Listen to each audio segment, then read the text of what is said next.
Hello friends, देखिए इस video में एनसीईआरटी ज्योग्राफी क्लास 11th और 12th को हम शामिल कर रहे हैं, क्योंकि इस बार यदि 67th बीपीएससी आप दिए होंगे अथवा 67th के री देने वाले होंगे तो आपको पता होगा कि ज्योग्राफी के जो क्वेश्चन पूछे गए थे उसकी प्रकृति काफ़ी कॉम्प्लिकेटेड थी। बहुत जटिल प्रकृति के प्रश्न पूछे गए थे जिसका जवाब देना हर किसी स्टूडेंट से संभव नहीं था। यदि आप लूसेंट और क्राउन पढ़े हैं तो बहुत अच्छी बात है, नो डाउट, लेकिन फैक्ट वाले क्वेश्चन का जवाब भी आप देने के लिए उसको पढ़ने के बाद एलिजिबल हो पाते हैं, उपयुक्त हो पाते हैं। लेकिन यदि कॉन्सेप्चुअल क्वेश्चन का आपको आंसर देना है तो उसके लिए ज़रूरी है एनसीईआरटी का बेसिक नॉलेज आपके पास हो, क्योंकि ज्योग्राफी के खासकर जो प्रश्न 67th में पूछे गए थे, यदि सेट ए हो आपके पास, कोई भी सेट हो, तो उसमें क्रम में ही एक जगह पर 20 प्रश्न ज्योग्राफी के दिए गए हैं। मैं सेट ए की बात कर रहा हूँ, उसमें प्रश्न संख्या 81 से लेकर 100 तक ज्योग्राफी के प्रश्न आए थे और उसकी प्रकृति आप देखकर समझ सकते हैं। इसलिए एनसीईआरटी का थोड़ा बहुत नॉलेज रखना बहुत ज़रूरी है इस बार री में यदि आप बैठने जा रहे हैं तो। नंबर 1। नंबर 2, ये वीडियो हो सकता है कि थोड़ा सा लंबा हो, लेकिन बहुत मज़ेदार होगा, क्योंकि मैं इस वीडियो के माध्यम से आपको उन सभी प्रश्नों से भी अवगत कराऊंगा ज्योग्राफी के जो बीपीएससी प्रीवियस ईयर में पूछे हुए हैं। इवन 67 तक की मैं बात कर रहा हूं, तो इन सब चीज़ों से भी आपको अवगत होने का मौका मिलेगा इस वीडियो के माध्यम से। दूसरा ये हो गया, और तीसरा कि मैप और उसके साथ ही हमने कुछ टॉपिक को भी शामिल किया है। जैसे मैप के अलावे देखिए जितना ज़रूरी है टॉपिक में आपको पढ़ना, जैसे यहाँ देखिए केवल 5-6 लाइन का ही मुझे लगा कि ये ज़रूरी है, तो मैंने इतना ही लिया है ताकि आपको बहुत ज़्यादा समय भी न देना पड़े, और 21 सितंबर को यदि यह परीक्षा होती है तो बहुत अच्छे से आप एनसीईआरटी को पढ़कर भी जाएँ। उसके बाद हम एक नहीं 2 और वीडियो हम लाएँगे ज्योग्राफी पर, जिसमें हम रेफरेंस और क्राउन और लूसेंट का जो है जिस्ट तैयार करके आप लोगों को देंगे। देखिए इसको तैयार करने में थोड़ा समय लगता है। हो सकता है कि आप लोगों में से कई लोग सोच रहे होंगे कि सर ज्योग्राफी के बारे में बोले तो थे, लेकिन 2 दिन से पता नहीं कहाँ चले गए, ज्योग्राफी का वीडियो ही नहीं लाए। देखिए किसी चीज़ को तैयार करने में समय लगता है, नंबर 1। और नंबर 2 कि वैसे कंटेंट को तैयार किया जाना जिसमें बीपीएससी के प्रश्न हूबहू लड़ जाते हों, और वैसे कंटेंट को तैयार किया जाना जो सिर्फ खाना पूर्ति हो कि बस हाँ ठीक है हम 20 क्वेश्चन एमसीक्यू बना दिए और 4 ऑप्शन सेट कर दिए, एक को सही कर दिए, उससे प्रश्न लड़े ना लड़े, उससे स्टूडेंट को समझदारी हो ना हो, वो क्वेश्चन टैकल करने के लिए सक्षम हो पाए ना हो पाए, उससे मतलब नहीं है। मेरा मतलब ये है कि परीक्षा में भी क्वेश्चन आना चाहिए, इसीलिए। और पूरे एनसीईआरटी को हमने खंगाला, उसके बाद हमने वहाँ से कुछ जिस्ट निकाले हैं, तो ये बहुत महत्वपूर्ण है। इसलिए आप लोग इस वीडियो को देखिए और लोगों को भी पहुँचाइए, जो आपके साथी हैं उन तक भी इसको पहुँचाइए। ठीक है, आइए हम इस वीडियो को शुरू करते हैं। देखिए इस वीडियो में 3-4 चीज़ आपको महत्वपूर्ण है, क्योंकि इसमें हम मैप को भी इंक्लूड किए हैं। देखिए सबसे पहला सेगमेंट ये यहाँ से इम्पोर्टेंट है, इसमें हम बता रहे हैं क्या इम्पोर्टेंट है। दूसरा यहाँ से इम्पोर्टेंट है, पहले मैप पर समझ लीजिए कि कहाँ कहाँ आपको फोकस करना होता है मैप पर। तीसरा ये वाला सेगमेंट इम्पोर्टेंट है, तीनों आप देख लीजिए ध्यान से। चौथा यहाँ पर ये वाला सेगमेंट इम्पोर्टेंट है। पांचवा अरावली को लेते हुए ताप्ती के नीचे से सतपुरा के साइड से हम गुजरेंगे। अभी बता रहे हैं हम क्या क्या, देख लीजिए ध्यान से। और फिर उसके बाद में हम साउथ में चले आएंगे। साउथ में भी हम आपको बताएंगे कि नल्ला बल्ला कहाँ है, नीलगिरी की पहाड़ियाँ कहाँ हैं, जवादी की पहाड़ियाँ कहाँ है, सेवाराई कहाँ है, पालकोंडा कहाँ है, वेलीकोंडा कहाँ, इन सब से प्रश्न पूछे जाते हैं। एर्नाकुलम कहाँ है, ठीक है, एर्रामल्ला कहाँ है, इलायची कार्डमम की पहाड़ी कहाँ है, और साउथ इंडिया का जो सबसे ऊंचा पर्वत श्रेणी है वो कौन सा है, ठीक है, पाल घाट कहाँ है, थाल घाट कहाँ है, भोर घाट कहाँ है, इन सब चीज़ों को समझना होगा आप लोगों को। इसलिए बहुत आसान प्रकृति के प्रश्न को भी यदि आप नहीं अच्छे से समझ पाते हैं, टीचर आपको अच्छे से नहीं समझा पाते हैं, तो वो प्रश्न आपके लिए बहुत डिफ़िकल्ट हो जाता है। लेकिन ऐसा नहीं होगा, हम आपको बता रहे हैं। और 2 रेफरेंस बुक का भी 2 वीडियो आएगा, तो उससे भी हम थोड़ा सा और कॉन्सेप्ट क्लियर करेंगे आप लोगों का, ताकि 21 सितंबर को जो परीक्षा होगी उसमें आप लोगों को किसी प्रकार से ज्योग्राफी में खासकर दिक्कत नहीं हो। आइए इसको हम शुरू करें। तो ये समझ गए आप कि कहाँ कहाँ आपको फोकस करना है, ठीक है, नंबर 1। नंबर 2, अब हम इस सभी फोकस पॉइंट पर ध्यान देते हैं। देखिए आप सभी समझते हैं कि ऊपर जो है इंडिया के मैप में ये नॉर्थ होता है, ठीक है, तो ये नॉर्थ हो गया, और नीचे जो कन्याकुमारी के पास में है, वहाँ साउथ होता है, तो हम यहीं पर साउथ लिख देते हैं ताकि आप समझ जाएं। इधर आपका ईस्ट हो गया और इधर वेस्ट हो गया, इतना तो सब कोई समझते हैं।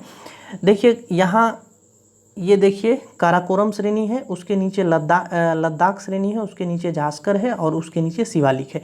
यही क्रम आपसे नॉर्थ से साउथ के क्रम में पूछा जाता है। तो सबसे पहले काराकोरम, उसके बाद लद्दाख, उसके बाद जास्कर, उसके बाद शिवालिक आएगा। ये पहला हो गया, आप इसको क्रम में ही ध्यान रखेंगे।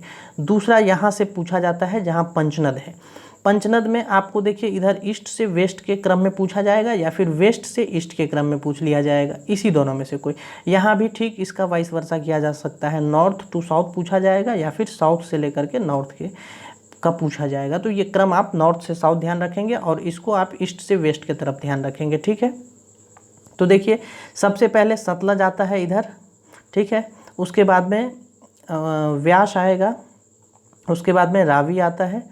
यहाँ ध्यान से देखते रहिए, सतलज, उसके बाद बीच में इधर व्यास, उसके बाद रावी, ठीक है, उसके बाद में चेनाब, उसके बाद में झेलम आता है। ये पंचनद है, ध्यान रखिए, यहाँ तक झेलम आ गया, चेनाब और झेलम देख रहे हैं आप। उसके बाद यहाँ पर ये सिंधु नदी है, तो ये ध्यान रखेंगे आप, ठीक है। तो इसका क्रम आपको ध्यान रखना है। और यहाँ पर हो गया सिंधु, ये इधर ईस्ट हो गया और इधर जो है आपका वेस्ट हो गया। ईस्ट से वेस्ट का क्रम आपको ध्यान रखना है, ठीक। तो ये दोनों कंप्लीट हो गए। तीसरा देखिए यहाँ पर ये वाला सेगमेंट बहुत इंपॉर्टेंट है और इसके लिए जो है बहुत डीप आपको पढ़ना पड़ेगा। इसमें हो सकता है चूँकि ये एनसीईआरटी का है मैप, तो इसमें बहुत कम दिया हुआ है, लेकिन बीपीएससी हमेशा एनसीईआरटी बेस्ड ही क्वेश्चन पूछती है, ठीक। जैसे एक बार पूछा गया था कि मकालू की अवस्थिति और कंचनजंगा की अवस्थिति के बारे में पूछा गया था, मुझे याद है। तो देखिए सबसे पहले यहाँ पर कंचनजंगा, यहाँ से जब हम शुरू करेंगे तो यहाँ से ध्यान रखेंगे, जब कभी इसको हम शुरू करेंगे तो सबसे पहले नामचा बरवा, उसके बाद कंचनजंगा, उसके बाद मकालू, उसके बाद माउंट एवरेस्ट। माउंट एवरेस्ट से फिर हम आगे बढ़ेंगे तो इधर अन्नपूर्णा, उधर उसके बाद धौलागिरी, उसके बाद नंदा देवी, उसके बाद यहाँ पर कामेत। कामेत से एक बार बिहार दरोगा में भी प्रश्न पूछा गया था, तो ये भी ध्यान रखेंगे आप। मैं थोड़ा सा आप लोगों को ये बता देता हूँ, इसका ये क्रम यहाँ से जब कभी आपको शुरू करना होगा तो यहाँ नामचा बरवा से शुरू करेंगे और कामेत तक आएंगे। हालांकि हम एक दूसरा मैप आप लोगों को रेफरेंस में देंगे जिसमें हम नंगा पर्वत तक आएंगे, यहाँ तक आएंगे सुलेमान कीर्थर के पास में। तो पहले इसको देख लीजिए आप लोग। कंचनजंगा के बारे में थोड़ा सा समझ लीजिए कि कंचनजंगा जो है वो 10% इंडिया में है, इंडिया के सिक्किम में, और 90% नेपाल में है।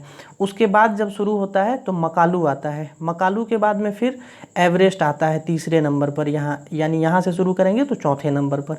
एवरेस्ट के बाद में मनसालू आता है, जो इसमें नहीं दिया गया है।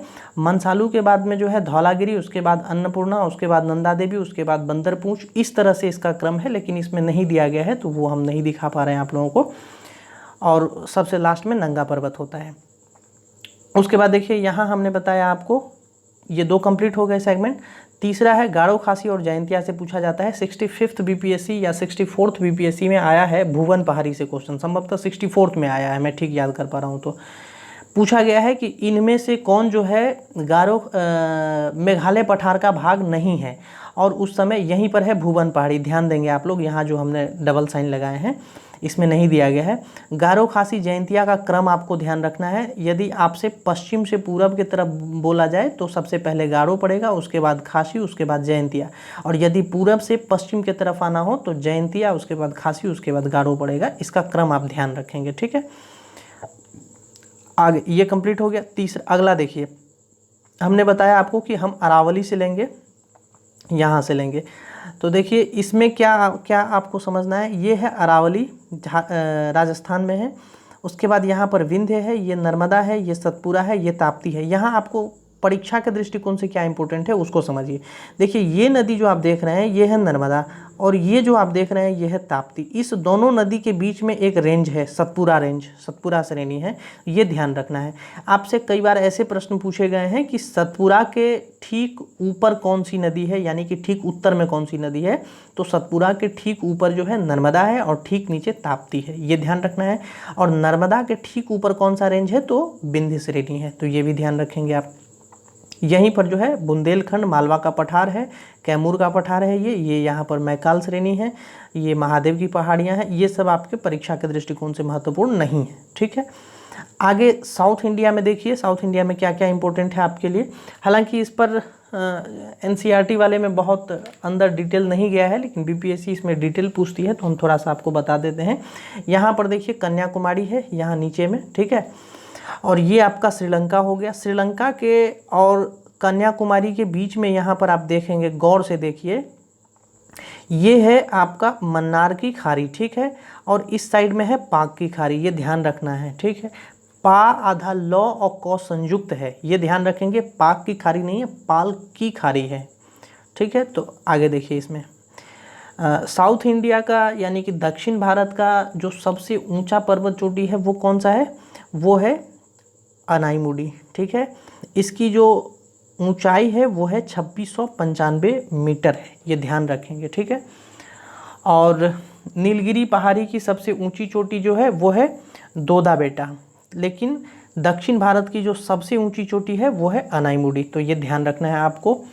ऊटी जो है वो ऊटक मंडक एक प्रसिद्ध पर्यटन स्थल है, ये भी नीलगिरी की पहाड़ी में ही है, तो ये भी ध्यान रखना है आपको। ऊटी नीलगिरी पहाड़ी के दक्षिण में जो है अन्नामलाई की पहाड़ी है, यहाँ पर ये देखिए ये नीलगिरी की पहाड़ी है, और इसके दक्षिण में जो है यहाँ ठीक दक्षिण में अन्नामलाई की पहाड़ी है, ये देख रहे हैं आप।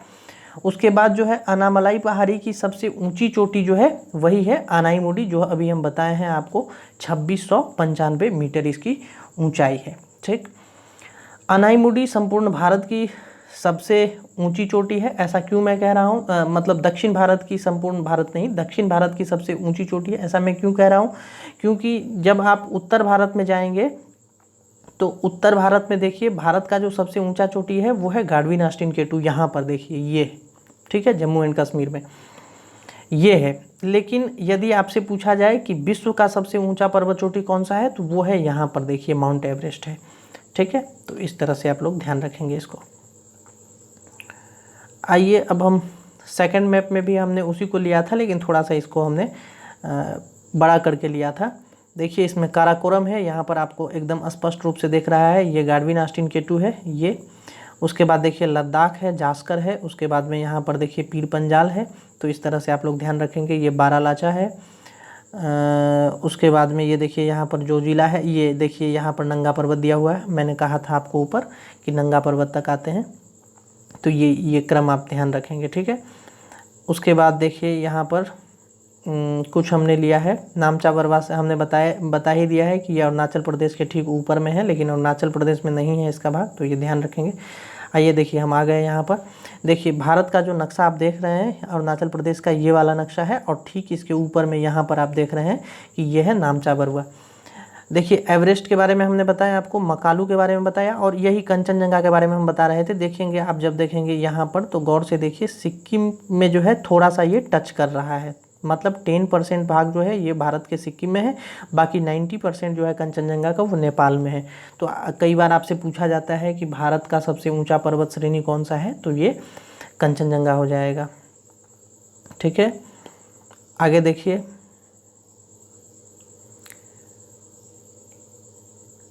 गारो खासी जयंतिया श्रेणी के बारे में हमने आपको बता ही दिया है, इस तीनों श्रेणी के बारे में। देखिए जल और स्थल का वितरण देखिए, भारत के दक्षिण में 3 ओर हिंद महासागर, अभी हमने ऊपर मैप में भी देखा है, और उत्तर की ओर ऊंची जो है अविच्छिन्न पर्वत श्रेणी है। उत्तर में हमने दिखाया है आपको कि किस तरह से जो है कई सारे पर्वत श्रेणियां हैं, जिसमें हमने आपको बताया नामचा बरवा से लेकर कंचनजंगा, मकालू, एवरेस्ट, मनसालू, धौलागिरी, अन्नपूर्णा, नंदा देवी, बंदरपूछी सब के बारे में बताया। देखिए स्थल की अपेक्षा जल जो है वह देर से गर्म होता है, यानी मिट्टी की अपेक्षा जल जो है वह देर से गर्म होता है और देर से ठंडा होता है, ये आप ध्यान रखेंगे, ठीक है। आगे देखिए समुद्र तट से दूरी का क्या प्रभाव पड़ेगा, ठीक है।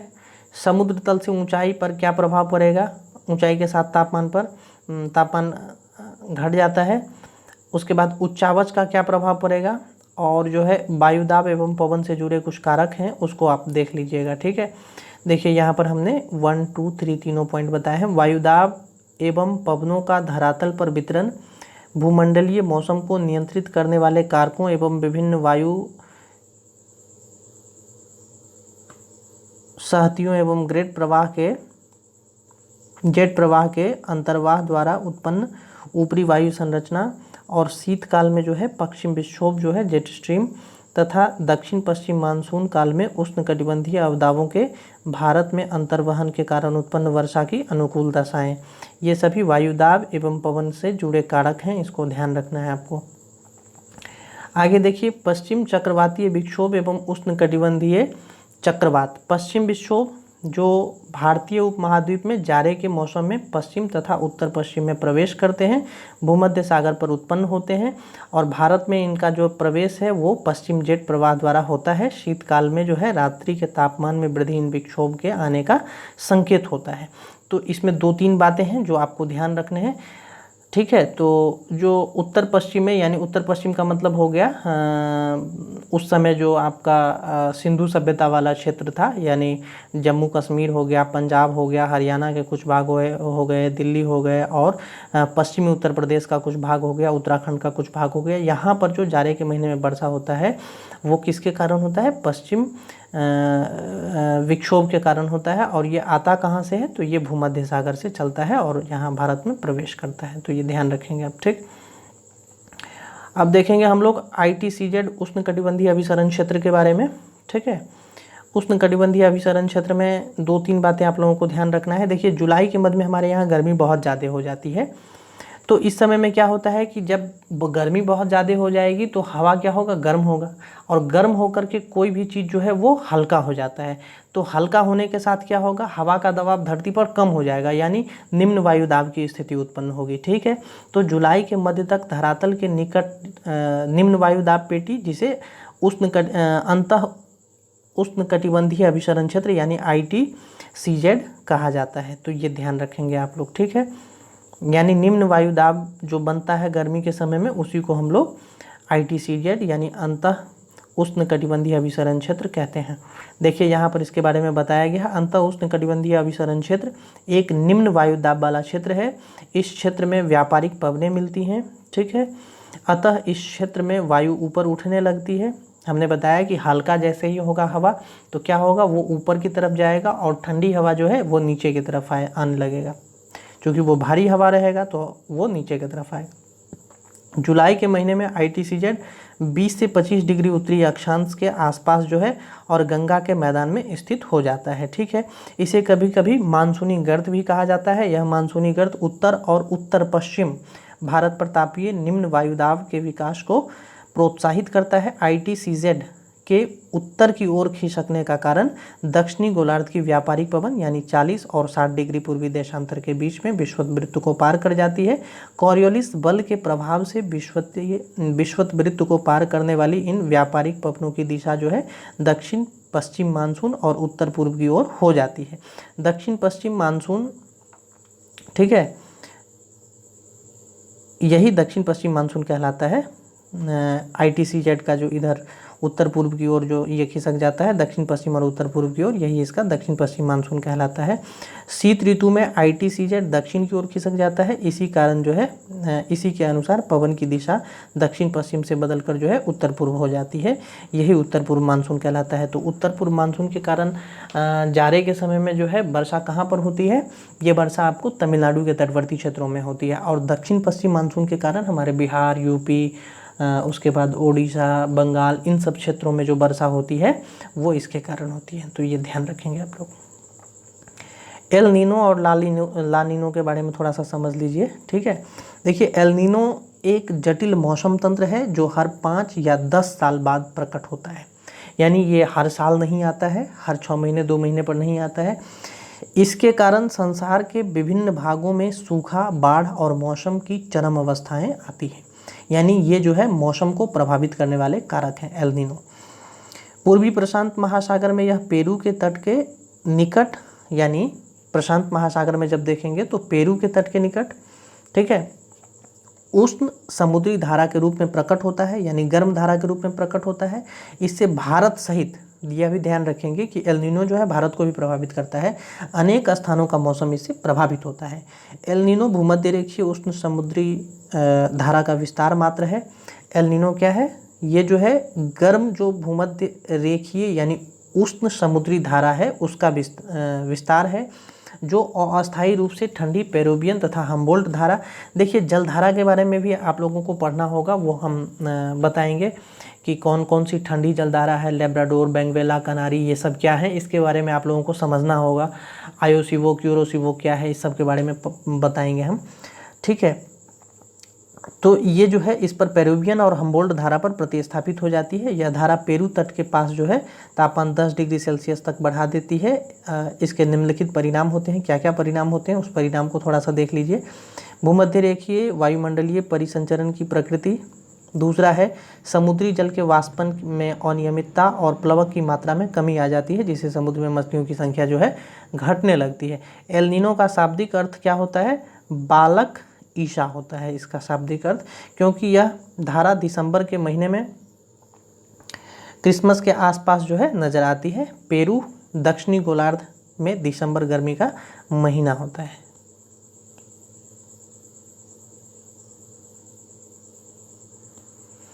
ग्रीष्म ऋतु में आने वाले कुछ प्रसिद्ध तूफान जो हैं उसको देख लीजिए, क्योंकि यहाँ से 64th बीपीएससी में आपके प्रश्न पूछे गए थे, ये वाला काल बैसाखी वाला, ठीक है।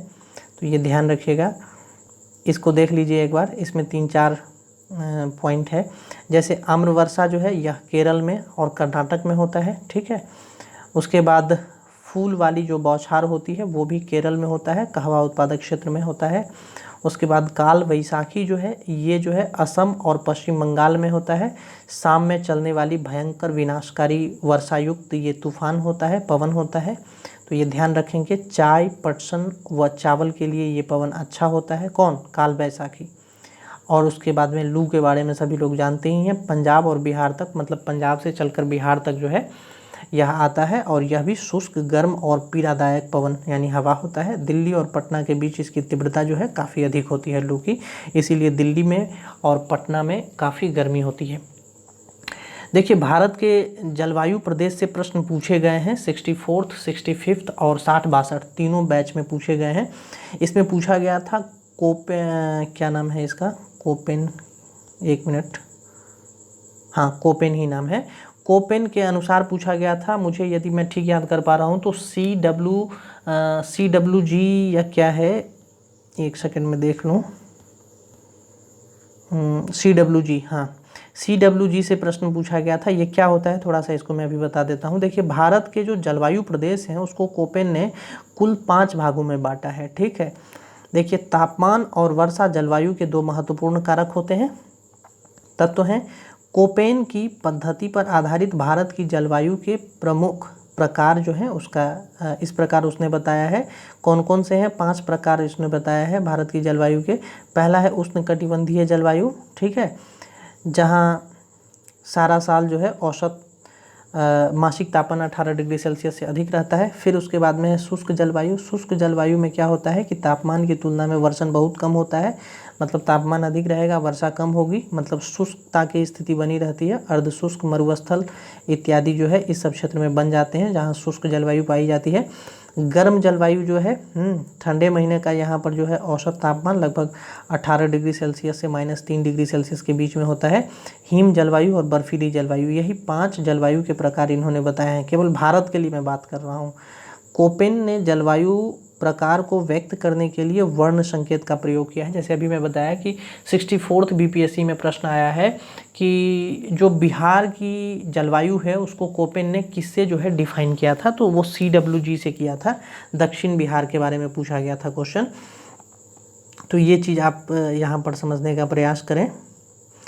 तो इसने क्या किया कि लेटर से जो है उसको S जो है अर्ध मरुस्थल के लिए, W जो है मरुस्थल के लिए, ठीक है। और फिर देख लीजिए यहाँ पर H शुष्क और गर्म मौसम के लिए, फिर C जो है 4 महीने से कम अवधि के मौसम तापमान जहाँ 10 डिग्री सेल्सियस से अधिक होता है वहाँ के लिए, G जो है गंगा के मैदान के लिए। इस तरह से इसने कुछ लेटर लिए थे, वो लेटर मैं यहाँ पर आपको मैप में दिखा देता हूँ, समझ जाएंगे आप, और किस क्षेत्र में कौन सा लेटर काम कर रहा है। देखिए यहाँ पर ये देख रहे हैं अरुणाचल प्रदेश के आसपास में DFC इसने प्रयोग किए थे। ये प्रश्न आपसे आया था, ये बिहार की राजधानी पटना तक जो है आता है CWG, ठीक है। उसके बाद में देखिए ई जो है ध्रुवीय प्रकार के जलवायु के बारे में बताया, BSHW स्टेपी और गर्म मरुस्थल के लिए इसने लिया था BWSW। इसी तरह से जो है दक्षिण में जब आप चले जाएंगे तो यहाँ पर AS, यहाँ पर फिर BSHW, यहाँ पर AW उष्णकटिबंधीय सवाना प्रकार के क्षेत्र में, और AMW जो है लघु शुष्क ऋतु वाला मानसूनी प्रकार जो है उसके लिए इसने प्रयोग किया था। तो कोपेन का ये देख लीजिएगा, यहाँ पर उसका डिटेल दिया हुआ है। कोपेन की योजना के अनुसार भारत के जलवायु प्रदेश को इसने, हमने बताया ऊपर कि इसके प्रकार 5 बताए, और जलवायु प्रदेश को इसने 8 भागों में बांटा था, AMW, AS, AW, BSHW, BWSW, CWG, DFC और इसी इसमें कौन कौन से क्षेत्र आ रहे हैं। देखिए ई में ध्रुवीय प्रकार का क्षेत्र आ रहा है, और आपसे जो प्रश्न पूछा गया था वो पूछा गया था आपसे CWG यानी कि शुष्क ऋतु वाला मानसून प्रकार। ठीक है। गंगा का मैदान, पूर्वी राजस्थान, उत्तर मध्य प्रदेश, उत्तर पूर्व भारत का अधिकतर जो प्रदेश है वो इसी में आ जाता है, तो यही पूछा गया था। उसके बाद देखिए जो प्राकृतिक वनस्पतियां हैं उसको थोड़ा सा देख लीजिए। देखिए यहाँ पर पर्वतीय वन, यहाँ पर कांटेदार वन, ये वाला जो पार्ट आप देख रहे हैं इधर कांटेदार वन पाए जाते हैं, इधर जो है पर्वतीय वन, इधर ये इस वाले पार्ट में जो है पाया जाता है। और यहाँ पर देखिए ये पूछा गया था प्रश्न कि असम में किस प्रकार का वन पाया जाता है, यहाँ पर सदाबहार वन पाया जाता है। फिर देखिए यहाँ पर वेलांचली व अनूप वन पाए जाते हैं, और इधर भी जो है ये वाला पार्ट जो आप देख रहे हैं ये सदाबहार वन का है। तो ये थोड़ा सा एरिया ध्यान रखेंगे आप लोग। देखिए प्लेट विवर्तन से क्वेश्चन 64th BPSC में आया था, कोकस प्लेट से प्रश्न पूछे गए थे, उसमें आप लोग प्रश्न है तो देख लीजिए एक बार। ये वाला पूछा गया था कि अमेरिका और प्रशांत महासागर प्लेट के बीच में जो है कौन सी छोटी प्लेट पाई जाती है, तो कोकस प्लेट है। तो इसमें सारे प्लेट के नाम दिए गए हैं, आप लोग एक बार इसको इम्पोर्टेंट है, सभी हमने इम्पोर्टेंट कर दिया है, देख लीजिएगा। जैसे देखिए ये अंटार्कटिक प्लेट है, ये उत्तर अमेरिकी प्लेट है, दक्षिण अमेरिकी प्लेट है, प्रशांत महासागरीय plate, Indo Australian New Zealand plate और अफ्रीकी प्लेट, उसके बाद में यूरेशियाई प्लेट। कुछ छोटी महत्वपूर्ण प्लेट जो है उसमें है Cocos plate, Nazca plate, Arabian plate, Philippine plate, Caroline plate और उसके बाद में जो फ्यूजी प्लेट। ये प्लेट किस 2 जगह को जोड़ता है केवल उसके बारे में है, तो इसको आप एक बार याद कर लीजिएगा, ठीक है। उसके बाद देखिए कुछ शब्दावलियाँ हैं, तो शब्दावली में जैसे हमने आपको बताया एल नीनो के बारे में ऊपर, ठीक है। उसके बाद में अंतः उष्णकटिबंधीय अभिसरण क्षेत्र ITCZ के बारे में हमने बताया। उसी तरह से देखिए ये सब जो इम्पोर्टेंट हैं उसमें हमने लगा दिया है। मेघ के बारे में हम रेफरेंस से पढ़ाएंगे, कपासी, वर्षी मेघ, कपासी मेघ, ये सब क्या होते हैं। ग्रीन हाउस के बारे में आप लोग जानते ही हैं, कौन कौन से ग्रीन हाउस गैस हैं उसके बारे में यहाँ पर बताया गया है। तो ये सब जो छोटा छोटा क्वेश्चन जो फैक्ट वाला पूछता है उसके लिए है ये, आप लोग एक बार देख लीजिएगा कि जैव विविधता, जैव भार क्या होता है, ज्वालामुखी क्या है, इन सब चीज़ों को देख लीजिएगा एक बार।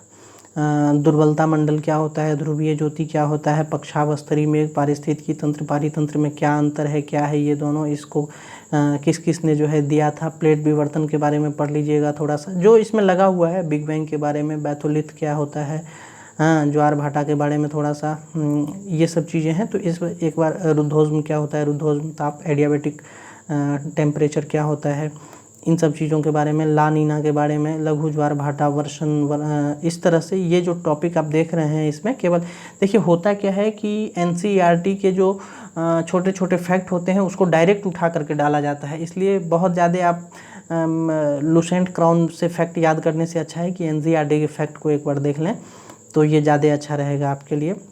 देखिए माल्स का एक बार पूछा गया था, हमने यहाँ पर ऊपर में भी उसी का था। देखिए यहाँ पर UPSC 1999 और BPSC दोनों में ये क्वेश्चन आए हैं। देखिए माल्स ने अपने सिद्धांत यानी 1993 में कहा था इसने कि लोगों की संख्या खाद्य आपूर्ति की अपेक्षा अधिक तेज़ी से बढ़ेगी, यानी खाद्य की जो आपूर्ति हो रही है उससे भी तेज़ी से जो है लोगों की जनसंख्या बढ़ेगी। जनसंख्या में वृद्धि का परिणाम जो है क्या होगा, अकाल होगा, बीमारी होगी, युद्ध होगा। तो आप देख ही रहे हैं कि बीमारी कोविड-19 आया ही है, अकाल देख ही रहे हैं, भारत ने गेहूं के निर्यात को जो है प्रतिबंधित कर दिया है, तो देश में कैसे विदेशों में खलबली मची हुई है खाने को लेकर, और उसके बाद युद्ध की स्थिति आप देख ही रहे हैं यूक्रेन और रूस के बीच में। तो ये सभी चीज़ें जो उस समय 1993 में इन्होंने भविष्यवाणी की थी वो आज के समय में जो है स्पष्ट रूप से दृष्टिगत परिलक्षित हो रहे हैं, ठीक है।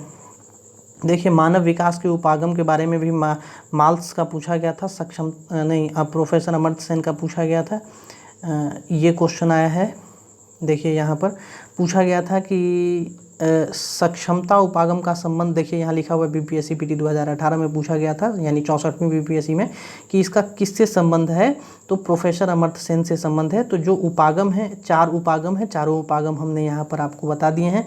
देखिए आय उपागम है, कल्याण उपागम है, आधारभूत आवश्यकता उपागम है और सक्षमता उपागम है। चारों को एक बार आप पढ़ लीजिएगा, ठीक है। वीडियो बहुत लंबा हो रहा है इसलिए मैं थोड़ा शॉर्ट कर रहा हूँ। स्थानांतरणशील जो कृषि है उसको कर्तन और दहन कृषि के नाम से भी जाना जाता है, उसी का नाम है। तो फैक्ट में ये सब काम आएंगे आपको।